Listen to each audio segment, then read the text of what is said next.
राहुल गांधी ने आज सरकार पर जमकर एक के बाद एक कई सारे आरोप लगाए हैं। उनका जवाब बीजेपी की तरफ से संबित पात्रा दे रहे हैं। आपको सीधे प्रेस कॉन्फ्रेंस में ले चलते। पुनः किसानों के माध्यम से लोगों को भड़काने का जो प्रयत्न राहुल गांधी ने कहा और किया, वो आज हमने देखा है। ये वही राहुल गांधी है जो चंद दिनों पहले कह रहे थे कि शहरों में आग लग जाएगी, there would be fire in the cities, slums में जाके लड़ाई होंगी। और कहीं ना कहीं जो अरेंजमेंट राहुल गांधी ने इस लड़ाई की हुई थी, उसका खुलासा पिछले बार प्रेस कॉन्फ्रेंस में आदरणीय स्मृति ईरानी जी ने भी किया। आज ठीक उसी प्रकार राहुल गांधी जी ने धमकाया कि कोई पीछे नहीं हटेगा, बातचीत में हम विश्वास नहीं रखते हैं। अरे राहुल जी, ये तो किसानों का आंदोलन है। किसान तो कह रहे हैं कि उनका राजनीति से कोई सरोकार नहीं है, उनका किसी राजनीतिक पार्टी से कोई मतलब नहीं है। तो आप उनके पैरोकार बन के उनके माध्यम से बातचीत करने का जो प्रयास कर रहे हैं, वो किस लिए कर रहे हैं? ये अपरिपक्वता है, उसका परिचय आज आपने दिया है। आज राहुल गांधी जी ने कहा कि भारत की सरकार किलाबंदी कर रही है, सड़कों पर कील बिछा करके किलाबंदी कर रही है, और ये लोकतंत्र में नहीं होता है।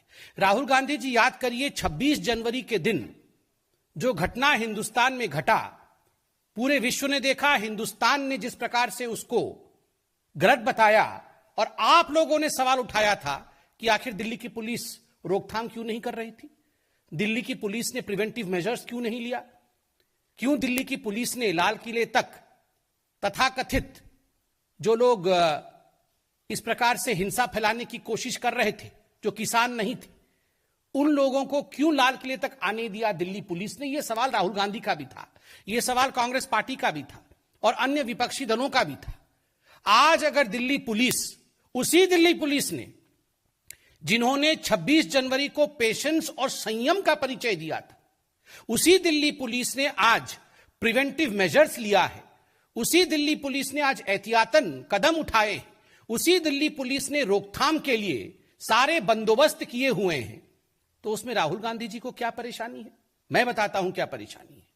ये राहुल गांधी, कांग्रेस पार्टी और विपक्ष का ये जो प्रोपेगेंडा का एक बहुत बड़ा धड़ा है, ये चाहते हैं, इनकी इच्छा है सड़कों पर लड़ाई हो, ये चाहते थे कि गोली चले, ये चाहते हैं कि लाश बिछ जाए, और इन लाशों पर बैठकर ये अपनी राजनीति चमकाएं और सवाल पूछे नरेंद्र मोदी जी से और इस सरकार से कि आखिर ये कैसे हो। आज हम सैल्यूट करते हैं दिल्ली पुलिस के जवानों को, जिनको देखने के लिए हमारे गृह मंत्री भी गए, जो खुद तो घायल हो गए, किंतु उन्होंने किसी को हताहत नहीं किया, उन्होंने एक गोली तक नहीं चलाई। आज अगर हमें, आपको, इस देश को बचाने के लिए उन्होंने कुछ प्रयत्न किया है, कुछ जतन कर रहे हैं, उस पर आप अभी से उंगली उठा रहे हैं। आज जिस प्रकार के शब्दों का प्रयोग राहुल गांधी जी ने किया है, यह अपने आप में दुखद है। बंधुगण, एक सवाल में राहुल गांधी जी से और पंजाब के कांग्रेस पार्टी से पूछना चाहता हूं। कल पंजाब के कांग्रेस पार्टी ने एक ऐलान किया कि 122 लोग जो गिरफ्तार हुए हैं 26 जनवरी में हिंसा फैलाने के कारण, उन लोगों को तुरंत रिहा किया जाए, और उनको पंजाब की जो कांग्रेस है और सेंटर की कांग्रेस उनको लीगल एड देगी। सवाल उठता है, जिस दिन 26 जनवरी का यह घटना हुआ था, कुछ लोग लाल किले पर चढ़ गए थे, जहां झंडा नहीं फहराना चाहिए किसी और धर्म का, वहां केवल तिरंगे का स्थान है, वहां आपने उपद्रव किया था।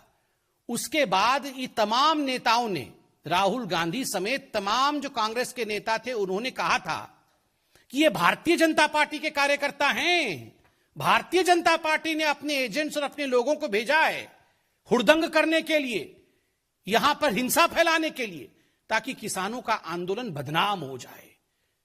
So that in fact the Kisan Andolan, the name of the Kisan Andolan is tarred, is blackened.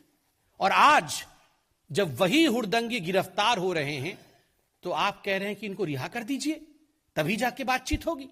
आप कह रहे हैं इनको रिहा कर दीजिए क्योंकि ये अच्छे लोग हैं। कैसे? आपको क्यों इतनी पीड़ा हो रही है? आप तो इन्हें बीजेपी के कार्यकर्ता और एजेंट बता रहे थे। इनको तथ्यों के आधार पर, अगर दिल्ली पुलिस सीसीटीवी की फुटेज के आधार पर, जो फुटेज जनता ने सामने रखी है और जो फुटेज पब्लिक कंजम्पशन के लिए, एविडेंसेस के आधार पर जो तथ्य कोर्ट में प्रस्तुत किए जाएंगे, उनके आधार पर गिरफ्तारी हो रही है, आप कह रहे हैं छोड़ दीजिए। अर्थात ये आप ही के लोग थे, अर्थात ये कांग्रेस पार्टी आप ही के लोग थे ना, जिनके लिए आप इतने चिंतित हैं और लीगल एड देंगे। वरना मैं तो नहीं मानता हूं कि इस देश में ऐसी कोई संस्था होगी जो अनार्की फैलाने वालों को, जो हिंसा फैलाने वालों को और 26 जनवरी में जो दुर्घटना हुई थी उनके साथ कोई भी संस्था खड़ी होगी, ऐसा तो मुझे नहीं लगता। स्वाभाविक रूप से यह प्रश्न राहुल गांधी जी के लिए है, क्या ये लोग आपके हैं जो आप इनके लिए लीगल एड देने के लिए तत्पर हैं? राहुल गांधी जी ने आज कहा, बहुत दुख के साथ मुझे कहना पड़ रहा है, मैं वो सेंटेंस लिख के लाया हूं, उन्होंने कहा यह सरकार किसानों को मारना चाहती है। यह सरकार सबका साथ, सबका विकास और सबके विश्वास इस मंत्र के आधार पर काम करती है। किसी को मारना यह सरकार नहीं चाहती है। सब कैसे उभरे, सब कैसे आगे बढ़े, सब कैसे विकास करे, इसकी चाहत इस सरकार की है। किसान, मजदूर, मजलूम, महिला, युवक, सबके लिए किसानों की सरकार काम करती है। हमारी सरकार किसानों की भी सरकार है। और देखिए मारना क्या होता है, इसका आर्टिकल मैं निकाल के लाया हूं। 1998 में मध्य प्रदेश में सरकार किसकी थी? कांग्रेस पार्टी की थी। अंधाधुंध गोली किस पर चली थी? किसानों की रैली पर चली थी। कितने किसान मारे गए थे? 28 किसान जलियांवाले बाग की तरह वहां भून दिए गए थे। राहुल जी, इसे मारना कहते हैं, इसे रौंदना कहते हैं, इसे डेमोक्रेसी को समाप्त करना कहते हैं। किसानों के लाशों के ऊपर आपने राजनीति की थी। आज आप हमारी सरकार को कटघरे में घेरने की कोशिश कर रहे हैं, झूठे भ्रम को फैलाने की कोशिश कर रहे हैं। आप कह रहे हैं हम मारना चाहते हैं, यह निंदनीय है। राहुल जी, केवल आप नहीं, एक और है रिहाना, उन्होंने भी ट्वीट किया है। ना राहुल को मालूम है कुछ कृषि के बारे में, ना रिहाना को मालूम है कुछ कृषि के बारे में। पूछिए दोनों को, ये रबी क्रॉप क्या होता है, खरीफ क्रॉप क्या होता है, कुछ नहीं मालूम। ना राहुल को मालूम, ना रिहाना को मालूम, मगर दोनों की आदत एक है, दोनों ट्वीट कर रहे हैं। आप बताइए कहां थे ये लोग जब महात्मा गांधी के स्टैच्यू को कैलिफोर्निया के अंदर अभी चंद दिनों पहले डेसिक्रेट किया गया। महात्मा गांधी हमारे राष्ट्रपिता हैं और केवल भारतवर्ष के राष्ट्रपिता नहीं है। महात्मा गांधी पूरे विश्व के द अपोस्टल ऑफ पीस हैं, शांति दूत है पूरे विश्व के लिए। जब उनके धड़ को अलग कर दिया जाता है कैलिफोर्निया में, उनके स्टैच्यू के धड़ को, तो नमस्कार, मैं हूं अंजना ओम कश्यप। हमें उम्मीद है ये वीडियो आपको पसंद आया होगा। लेटेस्ट खबरों के लिए यूं ही देखते रहिए आज तक, और इस वीडियो के पसंद आने पर लाइक, शेयर एंड सब्सक्राइब करना ना भूलें।